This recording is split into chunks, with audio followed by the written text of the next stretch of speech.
This is a story of small white towns and the biggest black stars. Hall bowling very fast. Oh! And attempting no stroke at all. We're talking about the best players in the world. Charlie Griffiths now. These guys were clamouring to come and play Lancashire League cricket. When East meets West. Rainy East Lancashire meeting the sunny West Indies. What a marvellous stroke. For the biggest name ever to play in the Lancashire League, there was a welcome to match. It was just a special time in a home away from home. A story which starts with reticence and racism. He broke the barriers. They've been fed with the idea that black people are not really people, that they're lesser, and that they're not very bright. It ends with lifelong friendships linking Accrington with Antigua, Burnley and Barbados. We've remained friends now for 50-odd years, and every Christmas morning we speak to each other. Two continents, two cultures, united by one sport. I can remember every player that I played with 57 years ago. It means that they're on my heart, you know. An unlikely cricketing love affair. But how did it happen? And what impact did it have?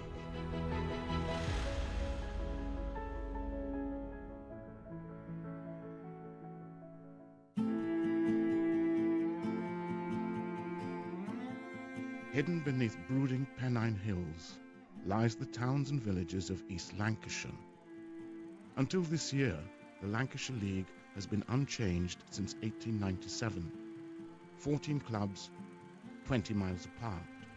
Local rivalry runs high, and the chance to see the Indian and West Indian professionals in action, along with the local lads, creates tremendous enthusiasm. It's probably the most famous cricket league in the world. It'd be the only thing in summer. It was a social occasion. People came to the games in their finery. Top hats, tails, collars and ties, ladies in lovely dresses and hats. Each team was made up of 10 local amateurs and 1 paid professional. Of Everton Weekes, he is the only player ever to have scored 5 consecutive centuries in Test matches. You would see these professionals walking around town, and they were celebs. They really were celebs. Oh, look who's there, he's the pro. Oh, yeah, he's the pro at Rishton. It was terrific. The pro was the star, the big draw, paid to perform in front of thousands. The professional must lead. You know, if you have a professional in the league that is not leading, well, then the team is not going to do very well. I played with a team. I cannot do it alone. The pro, everything is centered around the pro, and the pro is the team. Until 1928, the pro had meant a white man, usually an Englishman, but occasionally an Australian or South African. But that changed when Nelson hired the Trinidadian Leary Nicholas Constantine. He was just a magical kind of player to watch. Very attacking batsman, a demon of a bowler, and more than either of those things, the most wonderful fielder that I think anybody had ever seen. Nelson, heavily in debt, had taken a chance that Constantine, as a cricketer and curiosity, would draw the crowds. He had taken a leap into the unknown, unsure how he would be received. My parents had a very hard time being accepted in the town. I think they were quite unhappy. People used to pass on the other side of the road when they saw them coming, kind of thing. And a lot of people wouldn't try to, well, they ignored them more or less.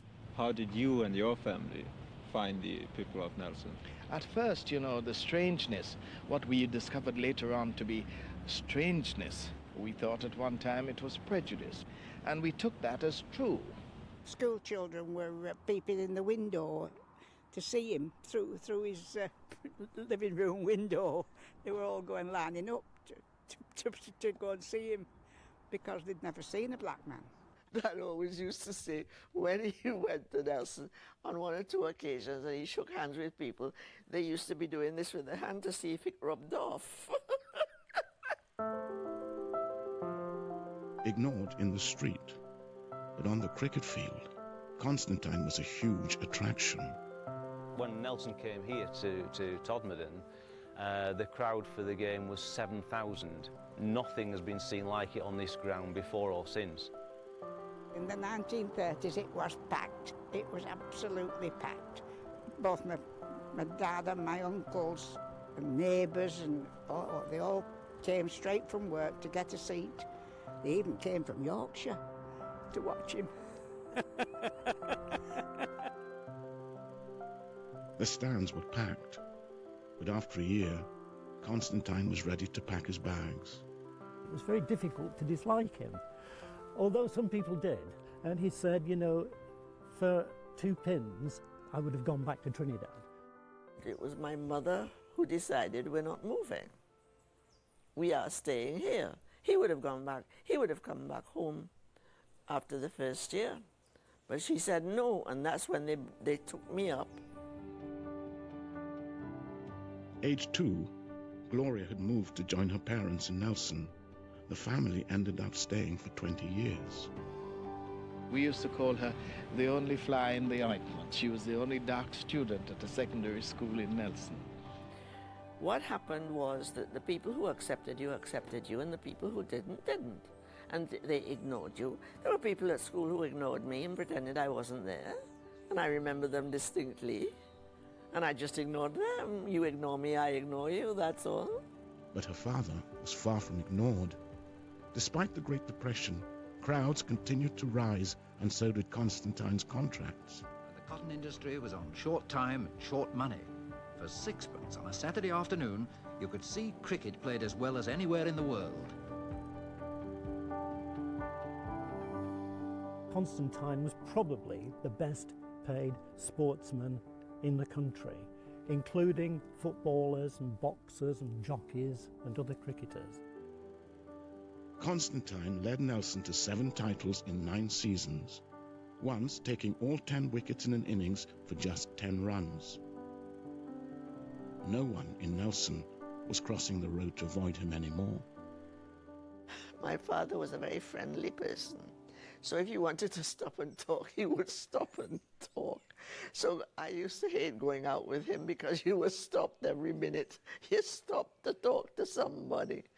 But that's how it was. And also, he grew very fond of the people. Constantine went on to become a barrister, a knight, and then Britain's first black peer, Baron Constantine of Nelson. He tackled racism wherever he found it, and also paved the way for generations of West Indian professionals to play in Lancashire. We must admit that being the first coloured professional cricketer who has come to Lancashire League, that I had a job to do to satisfy people that I was as human as they were. So in truth and in fact, I carried a burden. He broke the barriers. And he did have something to do with a lot of the ones who came, but not only the West Indians, the Indians too. And here come the West Indies, led out by Frank Worrell. This sight screen that I'm leaning on now, Wes Hall started his run roughly here. He was so far, and he was so athletic. He's a huge man. Wes Hall, the bowler. His shirt wide open and the big gold crucifix going from side to side as he ran up. He's getting nearer and accelerating all the way until he got to the creases, and he's at full pelt. Oh! And attempting no stroke at all. By 1960, the league was full of brilliant batsmen and furious fast bowlers. Wes Hall arrived at Accrington in 1960. He made quite an impression. He came down here, I'll never forget it, the first night he walked down here, he walked across this pitch to the nets which were across on behind my shoulder here. I'll never forget it, he had a West Indian cap on, all his whites on, and the long raincoat down to his ankles. And he walked across and we're all looking and thinking, that's Wes Hall. Accrington was the defining moment in my life. I am away from home. I have to live with people who are strangers. I have to perform, and I have to be the type of person that people will love to be around.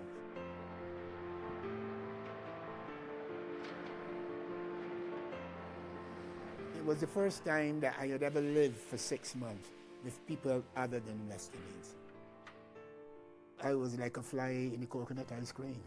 Yeah, but very, very noticeable. I mean, first time I ever heard out and out, and I learned the language, and within 2 or 3 months, I was the greatest fish and chips eater in Lancashire. And I was very grateful, you know, that they were so good to me. And Wes is in the middle, an absolute colossus. I can tell how big... And he was good to them, especially one talented teenager at the club, former England player and coach David Lloyd. He would be the guy that really got me hooked on the game, and the rest of the juniors that were here at the time. He gave me my first cricket bat. Now we see Everton Weeks, the Baker professional, losing his limb before the match starts. Wes wasn't alone in Lancashire. In the late 1950s and 1960s, 12 of the league's 14 teams had a West Indian pro. There are so many professionals around, I mean, little clusters of people. And in Manchester, maybe you used to go over to Moss Side where we had our friends over there. We would have a big cook-up and things like that, you know. But every Saturday, you had a test player against you. So he either was a great batsman or a great bowler. Wes was one of a battery of quick bowlers dotted around the league. The most potent was Charlie Griffith at Burnley. In 1964, he took a league record 144 wickets in a season, nearly 100 LBW or clean bowled.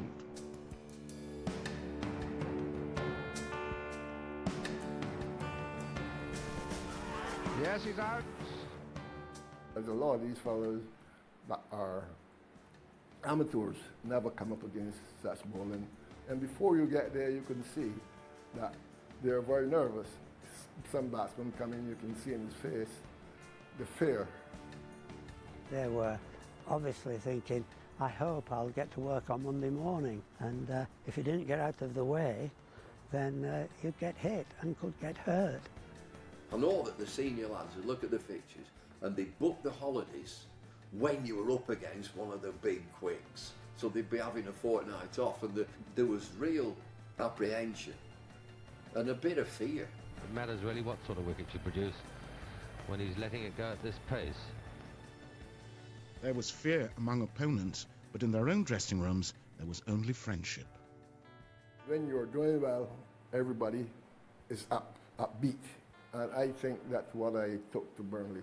They'll have a great time every week. Mine was a Vimto. I remember that. I don't know if the guys remember that, but they used to buy me 3 or 4 Vimtos. That's yours, mates. You know? And, but we had a great time. The people were fantastic. While Hall and Griffith were drinking in clubhouses of the Lancashire League, Gladstone, Affleck and Lewis Walker weren't welcome in many of the county's pubs. When I came here, there was reported to be 365 pubs in Preston. The only one we could go into was, it used to be called the Red Lion. But every other pub you go to, you weren't served. They didn't want to serve you. Like Wes, Gladstone arrived in Lancashire in 1960. The reception he found was rather different. Preston was a horrible place because of people coming from out of town, not Prestonians, you know. You couldn't go into town, they would all be on your back. But they were coming in with chains, cycle chains with wooden handles that they would hit you with. Enemies were plentiful, work was scarce. But Gladstone and Lewis found a way into Lancashire life through cricket. First match in, is it May? April against St. Paul's in the District League in 1963. Cold. Yes. That was versus Caribbean again. Then Walker. Or halfway through the first season, they realized that we were a force to contend with. And so attitudes changed. But when we turned up on the park, we had people come to watch. Women, girls, children. The Jaguars team was made up, like the West Indies Test match side, of players from across the Caribbean islands. It ran for more than 40 years. 6 overs, 3 maidens, 8 runs, 5 wickets. It helped me to bring together West Indian community and to a great extent the indigenous population, and to further understand each other more. It helped us in more ways than one. With the indigenous population, we were able to make friends. We still have people pop in for a drink one night through our friendship from cricket. Goes back into the 60s and 70s.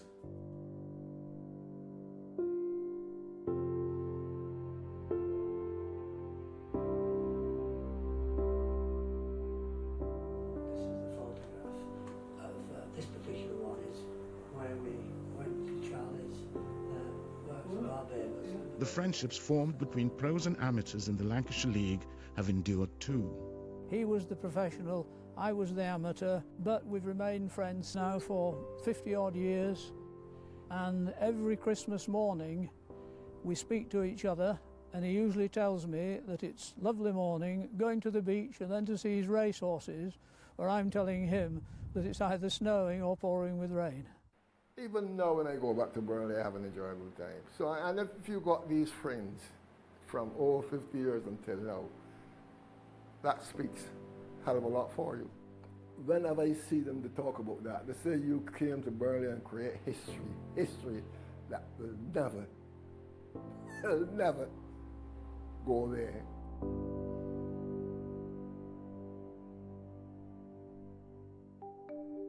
That's Wes. Right. That's me. You're the handsome man at the end, are you? Yeah. Right. Jim Eland used to open the bowling with Wes Hall. He has Alzheimer's, but his memories of his West Indian colleague remain strong. Some days he might not remember how to switch the television on with the remote, but the minute a cricketer's name's mentioned, it all comes flooding back. We'll always have a special place in their hearts for Wes Hall. He was a giant in the game and will be forever remembered at Thorneyholme Road. True. Yeah. You will. It's nice that Jim has the photographs and items in books where they're both mentioned in publications, and that's a wonderful prompt for him, yeah, and makes him happy, yes. Jim came to Barbados about 10 years ago. I was so pleased, you know, to heartily reciprocate in all the good things they have done for me. We took him to Kensington Oval. I said, Jim, you get down to that end because this end is mine, you know, and oh, I was so happy to have him there.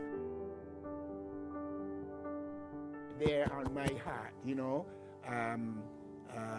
I pray for them, you know, I talk about them all the time. I often remind people of brotherly love and peace and things like that. And that's what Accrington brought to me.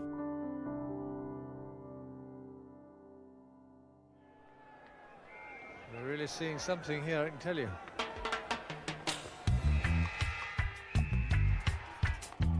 That's the shot he's waiting for. The most fearsome batsman of his era, the most famous cricketer in the world. In the mid-80s, no one in the game was bigger than Viv Richards. Hot shot again, absolutely magnificent. Yet, in 1987, he signed up for a season in this small village near Blackburn. Coming from a very small island, Rishton was the ideal sort of environment for me, you know. It wasn't as sunny as where I grew up. When I first went, it was so gloomy. I couldn't understand that how can cricket be played in this part of the world, but anything goes in that part of the world when it comes to cricket here. And that went for Viv's arrival into the Lancashire League. They say, why not a chopper? And it was quite a spectacular landing, you know. I remember it stood at this particular spot here, looking in the distance and seeing this little dot get bigger and bigger and bigger and bigger until eventually this massive helicopter landed on the outfield there and the place erupted. A helicopter dropping him off right by the wicket after an overnight flight from the West Indies. And for the biggest name ever to play in the Lancashire League, there was a welcome to match. What do you think you can do for the club? Well, I'm just trying to what I've done for teams like Somerset. Add a bit of spice, I hope. One of the things that I remembered more than anything else, the hailstones. I'm saying, is there going to be a cricket match here today? There was, and Viv warmed up the crowd with 87 runs. Richards was finding the middle of the bat and the ball was disappearing from the ground. His teammates were suddenly sharing a dressing room with the captain of the all-conquering West Indies. They still can't quite believe it. This is the exact spot we sat in after the game against Hazelden, which is Viv's first game, except the world's best player's not sitting there now. I'm 30-year-old or whatever it is, yeah. When I went into the dressing room, it's like I would have known these guys for a number of years, and everything just clicked, and I guess it's because of the people, the personalities. Richards reignited the heyday of the league as crowds flocked to see him. We were so lucky to hit Rishton twice at home with great weather and get a couple of thousand people on. That must have set us up for 2 years. And the big debate from the committee, which is down here, how many pies do we need? We've got to get plenty of pies in. David Lloyd was then in his 40s but still bowling. Viv was a daunting prospect. He was in his pomp.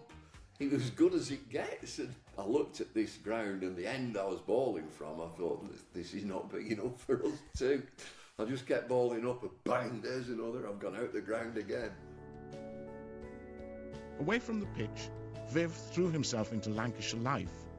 I found out about another cuisine that you had in that part of the world, mushy peas and pie. Felt a little foul, looked a little foul at the time, but at the end of the day, I'm Lancastrian. I'm an honorary Lancastrian at that particular time, so I'm going to let it work. If Viv was introduced to mushy peas, the captain's family learnt about Caribbean cuisine.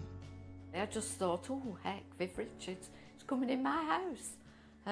Yeah, it was great summer. His wife used to come with food, and his favourite was monkfish, and she used to cook it on this hob here. It's magnificent.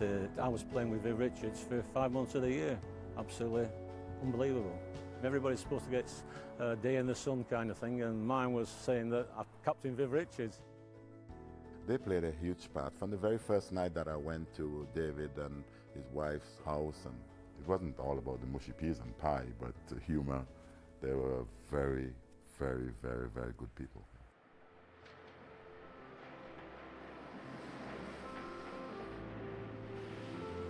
I would stand here and watch because I didn't have the money to come and pay and go on. I'm absolutely sure that's what I wanted to do, but I never had the courage to actually come on and speak to anyone. Ibra Ali played against Viv Richards for Todmorden. He was one of the league's first Asian amateurs. Outwardly, just an ordinary Lancashire spinning mill. South Asian immigration into East Lancashire had begun after the Second World War. The area's textile factories, fertile employers. But the Asian influx hadn't translated to the Lancashire League. Malcolm Hayward, who was a head teacher at one of the local schools, must have seen me play, and one day he just came across and said I needed to come on here and play cricket on here, and actually took me away from a game that we were playing on there, and brought me through those gates over there and introduced me to cricket on Todmorden Cricket Club. There were hardly any Asian players within the league. You'd come across the odd one here and there, but once I was on the club, I was made very welcome. It took quite a while, I think, for the social cohesion that could have come through cricket to develop, and I think that's still developing, and I think that could have happened faster. I think the clubs were a bit slow on the uptake, to be honest. There were plenty of examples where cricket was still segregated. And it's certainly changed last 10-15 years. Most teams we come across now have a number of Asians in any given team, right through from juniors up to first team. 40 years after he stood at these gates, Ibby is still playing at Todmorden.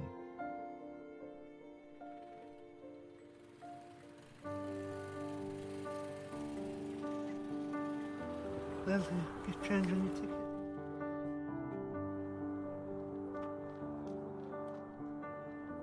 The Lancashire League's best days are behind it.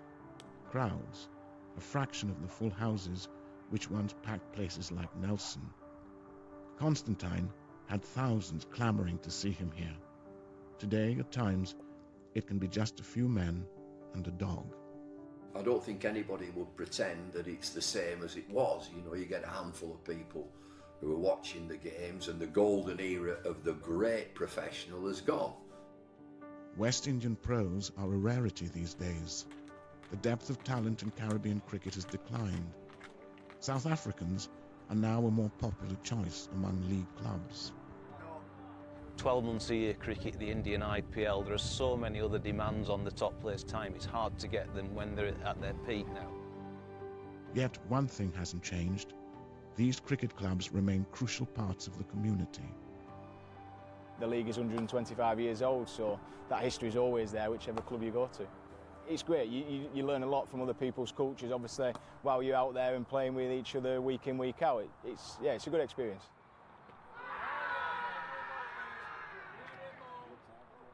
Nelson is often portrayed as a divided town, a place where whites and Asians live separate lives. The last British National Party councillor in the country represents part of this town, but there's no divide at its cricket club. We have had problems within the town of segregation and communities not mixing, but the club itself has really helped with that, and I'm sure we can be used as an example for other organisations within the area to use us to show how we've helped integrate our society and our communities to come together just through one sport. Nearly 90 years after Constantine came to Nelson, the memories remain, not just on the walls of the clubhouse, but in the values of its members.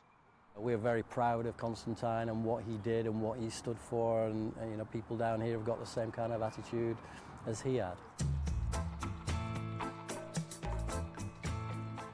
4,000 miles away, in the hills above Trinidad's capital, Port of Spain, Constantine's great-grandchildren are learning about his impact. Here's your great-granddad. That's my dad. Yeah, that's our house. Yeah, that's our house. What number was it? 3. It's a nice house. It was a small house compared with it. I did not realize until much later what a contribution the family had made. And the links between East Lancashire and the West Indies live on. I'll always be grateful to Nelson, and in many ways, Nelson will always be home. You know, I'm only 18, so if there's one thing I'm going to do is to return to Accrington sometime. Richton just sort of opened their arms, and it's not just the memories of what you accomplished in county cricket, test match cricket, all this sort of stuff, but that was something very special.